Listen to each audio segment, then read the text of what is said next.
Hey everybody, it's been a while, but I want to give an update on on my '67 Chevelle. I painted the car, got it all back together, finished wet sanding and buffing it. Today is Sunday, July 7th. I painted the car 3 weeks ago. Rented a booth local here in town and painted the car 3 weeks ago over Father's Day weekend. So I just yesterday finished putting all the last little trim pieces and stuff like that on the car. So it came out pretty good for what it is. I mean, like I said, it's not a show car or anything like that, and I didn't build it to be one. But like I said, it came out good for what it is. And like I said, it's pretty straight. I guided it and blocked it 3 times. Each time with high build 2K primer. But yeah, it came out pretty good.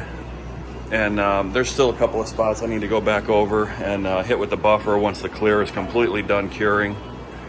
Because clear, as it not dries, but as it sets up and cures, it does shrink a little bit. So, here and there, because the booth that I used was not a baked booth. So it was just air dried. But yeah, I mean, it came out pretty good. All the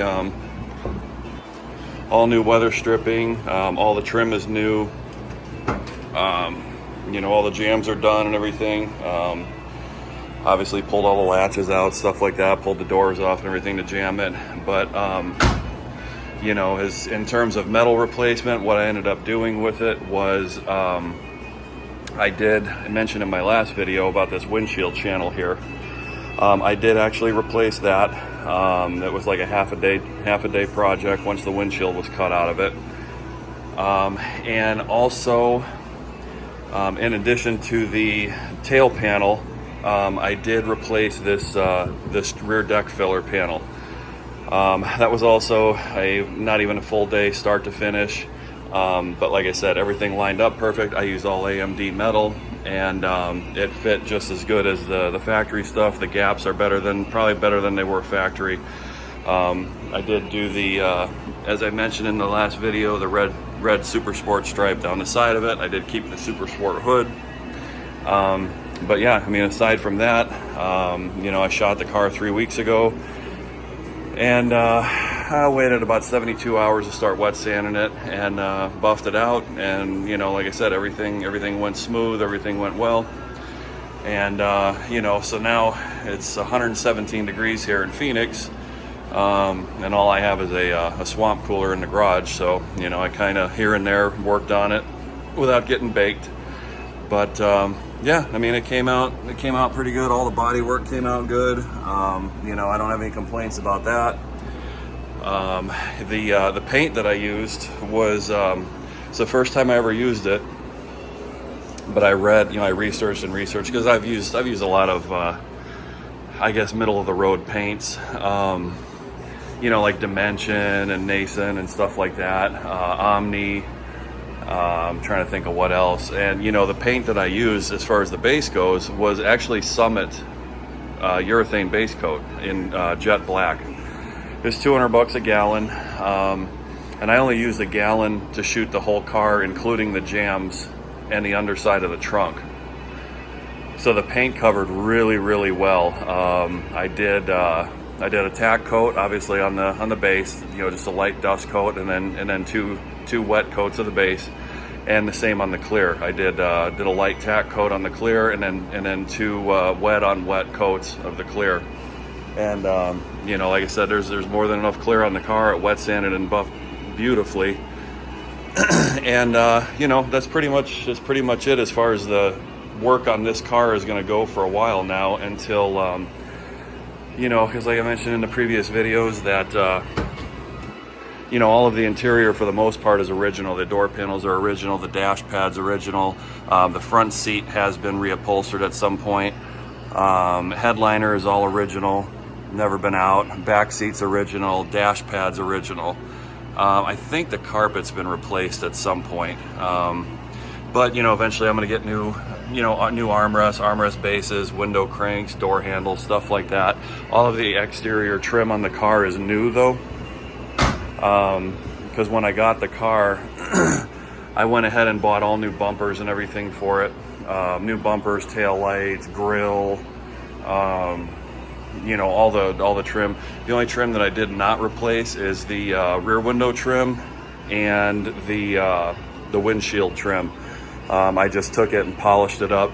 Being stainless, I went and polished it up on the on a buffing wheel on the angle grinder, and it polished up like chrome immediately after the first pass. So, you know, that being said, Super Sport hood's still on it. I was able to skim coat the whole hood, and you know, it came out well. Original windshield. Eventually, I'd like to get a different windshield for it. This is the original date coated glass, but there's some scratches, real light scratches in it from the wipers at some point in time. But yeah, I mean, everything came out well. You know, and it's officially back on the road. And you know, like I said, all the metal that I replaced on the car.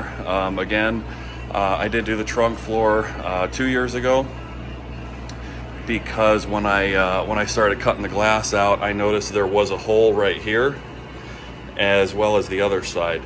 So any water that would come, you know, rain, washing the car, whatever, would go right into the trunk.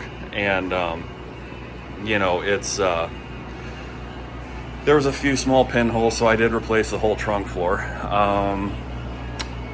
Again, the rear tail panel, because at some point in this car's life, probably the reason it was repainted in the late 80s, because I do keep in contact with the original, the grandson of the original owner, and I guess the car did get bumped in a parking lot sometime in the late 80s, which warranted a repaint.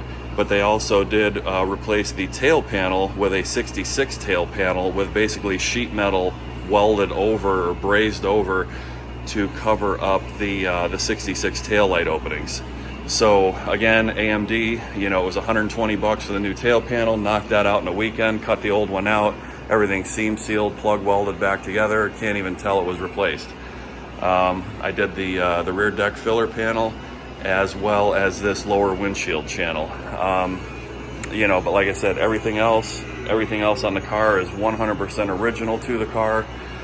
It is 100% rust free. It is 100% metal.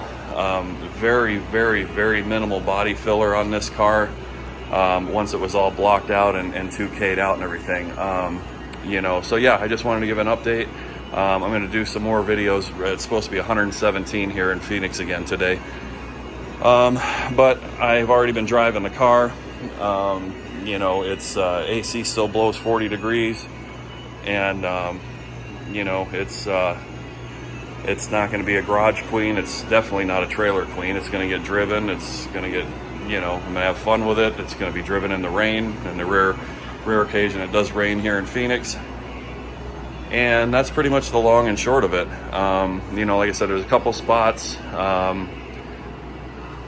Probably you count on one hand the number of little spots that I need to go back over with the buffer, but that's to be expected when you paint a car and you don't bake it, when you just let it air dry. You know, but yeah, there's no solvent pop, there's nothing. Everything, you know, it shot perfectly. And for a Saturday weekend driver and the occasional drive to work, you know, I mean, it's, you know, you can't really complain about that for a garage job. So that's why I like doing cars black. Everything looks good in black, and you know, it's a fun color to shoot, especially when you know what you're doing with bodywork, like I do, and you can make it laser straight with minimal effort. So if you guys want to see more of this, you know, definitely leave me a like, comment, subscribe, whatever, share it. And you know, now that the car is back together, you can actually start making some videos and stuff, and maybe do like you know, a little bit more in-depth information on the, you know, the Gen 3, the 5.3 swap, you know, the classic auto wear or anything like that. And yeah, just let me know what you guys want to see. Catch you later.